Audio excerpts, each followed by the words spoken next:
السلام عليكم ورحمة الله وبركاته. ازيكم عاملين ايه؟ يا رب تكونوا جميعا بألف خير. النهاردة فيديو جديد وروتين جديد. الروتين بتاعنا ان شاء الله هنعمل فيه الشقة كلها في اقل وقت. النهاردة هتشوف ان انا هقلب معاكي الشقة كلها. هعمل الركنة والانتريه واوضة النوم واوضة الاطفال والصالة والمطبخ. هنعمل بسم الله ما شاء الله شوية شغل حلوين جدا جدا. في البداية عاوزاك كده تصلي على النبي وتذكر ربنا سبحانه وتعالى.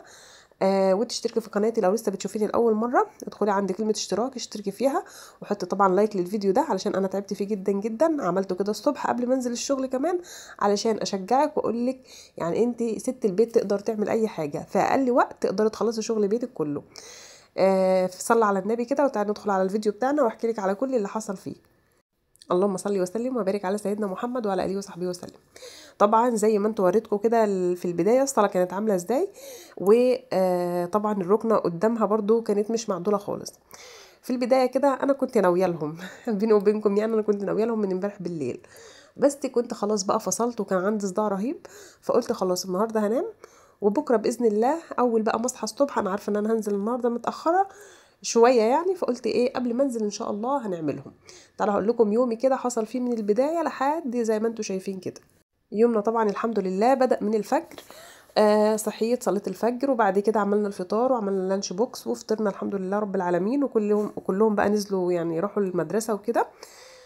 فضلت انا لوحدي في البيت. انا كنت عارفه ان انا هنزل على حوالي الساعه 9:30 كده، يعني انا نزلت من البيت حوالي الساعه 9، يعني المفروض اوصل الشغل الساعه 9:30 كده. المهم انا عارفه ان انا هتاخر وانا معايا مساحه من الوقت ده خلاص. احنا كانوا هم مثلا نزلوا الساعه 7:30 ولا حاجه، فانا لسه معايا مثلا متسعه من الوقت ساعه، اديت لنفسي ساعه ان اخلص فيها الشغل ده كله. فعايزه اقول لكم ان انا اشتغلت بسرعه يعني، فيعني ما كنتش بطيئه ولا حاجه، لا انا عارفه ان انا عاوزه انجز بسرعه علشان اخلص قبل ما انزل. فطبعا انا هعمل كل حاجه زي ما انتوا هتشوفوها ده. والله العظيم يا جماعه كل الحاجات دي حصلت في اقل من ساعه فعلا، يعني انا ما بكذبش عليكم. يعني انا عايزه اقول لكم انا نفضت الانتريه والركنه وشلت السجاد ومسحته وكل حاجه اتعملت وروقت في اقل من ساعه. بدايه كده صلوا على النبي، اللهم صل وسلم وبارك على سيدنا محمد وعلى اله وصحبه وسلم. طبعا امبارح عايزه اقول لكم انا ناويه لهم، يعني ناويه ان انا هعمل الصلاه دي النهارده. فطبعا كانت متبهدله وكانت كل حاجه يعني زي ما انتم شفتوا كده في البدايه مش معدوله، والمخدات كانت في الارض والمصحف كان على يعني على ترابيزه الانتريه، والحاجات دي كلها كانت محتاجه ان هي تتعمل. قلت اتشجع النهارده كده واروق كده ترويقه حلوه في الصاله علشان انا ما عملتهاش يوم الجمعه. فاحنا النهارده يوم الاحد تمام، فاحنا المفروض بقى ان احنا ايه نعمل كده ترويقه حلوه تكفي معانا ال3 4 ايام اللي باقيين في الاسبوع. المهم انا دخلت على اول حاجه على الانتريه اللي قصاد اللي هو النبيت ده. هو ما بيبقاش في حاجه، انا بس عدلت البيضات اللي كانت على الانتريه وبعد كده كنست السجاده من فوق وبس، ما عملتش فيه اكتر من كده. هنا بقى اللي كان محتاج شغل كتير، انا نفضت البيضات ورجعتها تاني وكمان نفضت الانتريه او الركنه دي، وبعد كده شلت السجاده زي ما انتم شايفين وهنكنس بالمقشه، وبعد كده هنجيب المساحه وهنمسح الارض مع بعض. طبعا انت لو عندك حاجات زي كده، لو عندك حاجات كتير لسه ما عملتهاش او شغل البيت، تقدري ان انت تنجزي شغل بيتك في اقل من ساعه تبقى مخلصه كل حاجه زي ما انت شايفه. عندك دوره غسيل، لو عندك الغساله اوتوماتيك او فوق اوتوماتيك تقدري تحطي فيها دوره غسيل تلم الدنيا كده حواليكي. تشيلي السجاد زي كده وتنفضي وتكنسي، الدنيا هتلاقيها سهله والله جدا، بس انت تشجعي كده واستعيني بالله وربنا يعينك طبعا. هنا انا جبت المقشه، وطبعا والله المكان عندي نظيف انا مش هكذب عليكم يعني، رغم ان يعني احنا برضو في استهلاك في المكان ورايحين جايين فيه بالذات في الصاله هنا، لكن برضو المكان نظيف لان انا باستمرار ايدي فيه.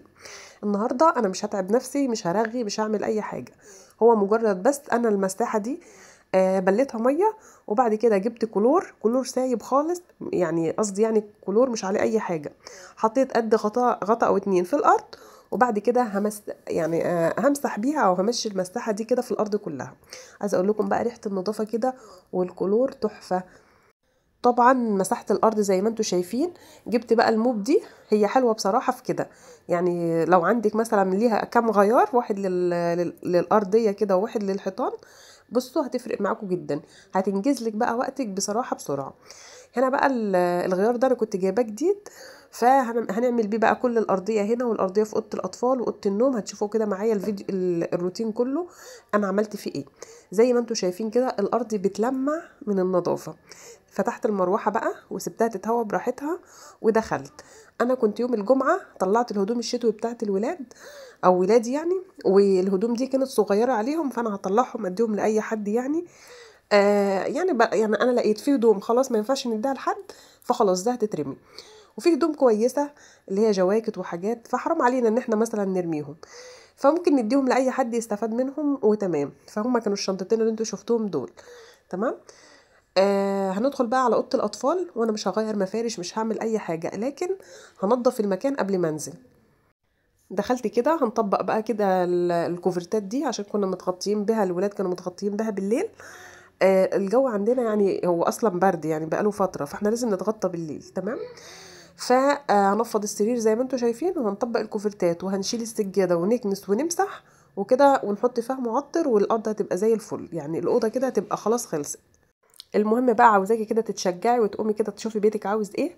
لو عندك الحاجات دي شوفي الفيديو كده وشغليه واتفرجي عليه، وبعد كده بقى قومي اعملي كل شغل بيتك. هتلاقي الدنيا والله سهله وجميله. اتفرجي على اي فيديو روتين هتاخدي منه تحفيز ونشاط، وتقومي تخلصي كل حاجه عندك. هنا بقى انا خلصت السراير كده انا بعدلهم، وبعد بوقف المخدات واحط برضو يعني الملايه اعدلها، وبعد كده اطبق الكوفرته وبس، مش اكتر من كده. بعد كده بشيل السجاده وهكنس، وبعد كده برضو همسح بالموب كده يعني، مش هتعب نفسي ولا حاجه. بس انا عايزه اقول لك برضو الارض بتلمع يعني. هو انا عارفه ان مش الطريقه الاحلى حاجه في المسح، لكن بصراحه بتفرق جدا في نظافه البيت. تحس ان كل الارضيه بتلمع كده، بيبقى شكلها حلو بصراحه. المهم زي ما انتم شايفين كده انا طبقت الكوفرته، ودي برضو دفايه احنا بنتغطى بيها. فانا كده هطبقها واحطها على السرير، وهشيل السجاده زي ما بقول لكم. وطبعا فصلت الفيديو كم مره، فمعلش ممكن الكلام يكون بيتعد، بس عشان الفيديو بفصله وارجع اسجل تاني. ولادي الله يهديهم يا رب مش قاعدين ساكتين خالص. المهم بصوا كده الارض اصلا والله مش محتاجه حاجه، لكن برضو مقطعين ورق وحاجات في الارض، فاحنا محتاجين برضو ان احنا ايه نظبط الدنيا يعني. انا عايزه اقول لك لما انت تعملي كده والله انت هترجعي اخر اليوم، او لو حتى انت كنت قاعده في البيت حاسه هيبقى عندك وقت فراغ كبير جدا يعني. او لو انت ست بيت يعني، او بتشتغلي او بتنزلي، انت هترجعي اخر النهار يعني. لو صحيتي بدري شويه، لو مش هينفع مثلا تتاخري، لكن لو صحيتي بدري شويه وعملتي كل الحاجات اللي انت شايفاهم دول، هترجعي اخر النهار يعني. بعد ما ترجعي من شغلك تحسي ان الدنيا عندك رايقه ونظيفه. ولادك يقعدوا يذاكروا في مكان نظيف، انت هتعوديهم برضو على النظافه، في حاجه حلوه جدا يعني بصراحه. هنا بالمساحه هنمشي كده فيها كل المكان يعني، هنمسح كل حته باينه. وبعد كده برضو بشغل المروحة واحط فيها معطر في الأوضة، وخلاص خلصنا يعني منها. زي ما انتوا شايفين كده هنقفل برضو الشباك. احنا كده هوينا الأرض أو هوينا المكان حوالي مثلا نص ساعة، ولا هو حوالي الوقت اللي احنا عملنا فيه يعني. بعد كده هنقفل بالستارة برضو، وهنخرج بقى من الأوضة. يبقى كده الأوضة دي احنا عملناها كمان. المهم انا بقى في الوقت ده كنت سايبه اسطاله ان هي يعني بتنشف. تمام. فهدخل بقى ايه افرد السجاده فيها واحط معطر وهقفلها يعني، ويبقى انا برضو كده خلصتها. المهم عايزه اقول لكم بصوا الاول هنفرد الحافظه دي. غيرت الاتجاه بتاعها يعني، مره بحطها كده ومره يعني بعملها الناحيه التانية، علشان طبعا ما يبقاش فيه مكان يبقى فيه دهس كتير، ومكان تاني ما يبقاش فيه استخدام. انتوا فاهمين؟ فبصراحة دي أي حاجة يستخدم الطريقة دي مثلا مع مفرش، مع فوطة، مع أي حاجة هتفضل معاكي فترة طويلة. بصوا بقى أنا قلت لكم إن أنا كنت جايبة المعطر ده كان عليه عرض فريدة كان ب60 جنيه. عايزة أقول لكم إن الشركات بقت عندها ما عندهاش ضمير والله. المفروض إن هي عندها الزرار اللي بتضغطي عليه. يعني يعتبر دي البتاعة اللي فوق اللي احنا بنضغط بيها كانت بايظة أصلا.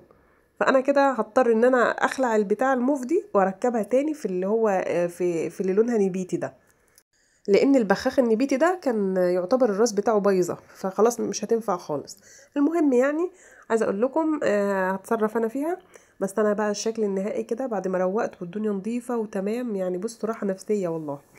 ندخل برضو على اوضه النوم، وهنعملها زي ما عملنا في اوضه الاطفال بالظبط. هنعدل برضو المفرش، لان احنا اصلا كده كده يعني مش هنغيره. انا كنت مغيراه قريب وهو لسه نضيف، فانا مش هغيره.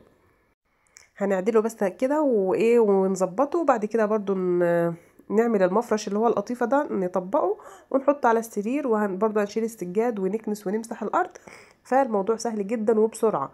يعني انا عايزه اقول لك احنا يعني ما اخدتش منه وقت طويل، او ما اخدتش وقت طويل في التنظيف. فانا عايزه اقول لك بقى ان هو تنظيف بصراحه يعني ما اخدش مني وقت، لكن هو بصراحه نور البيت. يعني رغم ان انت ممكن تشوفيه ان هو تفاصيل بسيطه وان احنا بنعدل الحاجه يعني ما بتاخدش منا مجهود ولا حاجه، لكن بصراحه على قدر المستطاع المكان نظيف، كل حاجه ممسوحه نظيفه، الخشب بتاعك كويس. فانت مش محتاجه اكتر من كده. طول ما انت شقتك بالطريقه دي انت مش هتبقي محتاجه مجهود كتير. تقدري بقى ان انت تنفذي الخطوات دي في اي حاجه، مثلا في المطبخ، في حمام، في اي حاجه. طول ما انت ايدك فيها بصراحه هتحسي ان انت مش تعبانه خالص. لكن بقى لو سبتيها فتره طويله، لا انت هتبقي بقى محتاجه ان انت تجيبي منظفات، وان انت بقى تقعدي تدعكي في الحاجه وتغيري مفارش وتروحي وتيجي لحد ما توصلي لدرجه نظافه يعني نوعا ما. فهنا والله عايزه اقول لك ان اصلا الاوض ما طلعتش معايا حاجه، يعني ما طلعتش معايا مثلا تراب ولا ورق ولا الحاجات دي. لكن برضو يعني زيادة برضو نظافة، وان الواحد يحس ان يغير مود المكان، ان احنا بنعمل زي ما انت شايفة كده يعني ايه كل شوية ننظف ونعمل. مش هدت حلوة ولا حاجة، انا بقولك ان كل الشغل ده كله ما اخدش معايا ساعة. رغم ان انا زي ما انت شايفة يعتبر مسحت البيت كله او الشقة كلها اتمسحت، كل حاجة كل السجاد اتشال واتمسح والدنيا نورت بصراحة. كده هنا هنمسح اوضه النوم، وكمان هنخرج على الصالة اللي عند الغسالة هنمسحها برضو. طبعا بسيب كل مكان يتهوى، ما ينفعش تفردي سجاد والارض مبلوله عشان بتعمل كمكمه في المكان وبيبقى ريحه مش لطيفه يعني. فطبعا بسيب المكان يتهوى شويه عبال ما اعمل حاجه تانية، وارجع له الاقي المكان نشف، اقوم ايه افرد فيه السجاد، وكده خلاص بيبقى المكان تمام. هنا بقى السرير زي ما انت شايفه كده الدنيا نظيفه وحلوه بصراحه. بحط معطر في المكان واقفل النور واخرج. وبصراحه بقى اليوم ده يعني كنت عامله الاكل بتاعه من اليوم اللي قبله، اللي هو من امبارح يعني. عملت بقى اللهم صل على سيدنا محمد، دي الصلاه بتاع اللي عند الغساله عملتها. بس لو وصلت معايا للاخر اوعى تنسى تحط اللايك بالله عليك عشان الفيديو يترفع ويوصل لاكبر عدد من الناس. انا حابه ان الفيديو ده لان عايزه ياخد وضعه كده يعني، لان انا تعبت فيه. الاكل بقى بتاع النهارده انا عاملاه من امبارح مجهزاه، عشان انا لما ارجع بنبقى جعانين بصراحه، بنبقى بصوا خلصانين من الجوع. فقلت علشان ادفي على طول، وكنت عامله في اليوم ده يعني كنت عامله من قبله صينيه كوسه بالفراخ، وجنبها رز بالشعريه. ده اللي انا كنت عاملاه. لما رجعنا الحمد لله النهارده سخنت الاكل، يعني حطيته في الفرن كده وسخنته وخلاص. على المغرب بقى نعمل اكل جديد، نعمل اكل لبكره، فالدنيا بتبقى تمام وسهله. وعايزه اقول لك يعني اسهل ما يكون، بيبقى عندك وقت بقى تذاكري لاولادك، تعملي اللي انت عايزاه، ويبقى عندك وقت فراغ كمان. الفيديو خلص. يا ريت لو عجبك بقى تدعي الام بالرحمه والمغفره، وتدعي كمان لأهل غزة وفلسطين، ربنا يا رب يصلح حالهم وينصرهم على أعدائهم يا رب، اللهم آمين. وكمان شطبت المطبخ والفيديو بتاعي خلص. لو عجبك حطي لايك وما تنسينيش كده في كومنت حلو. لحد ما اشوف الفيديو تاني هتوحشيني. السلام عليكم.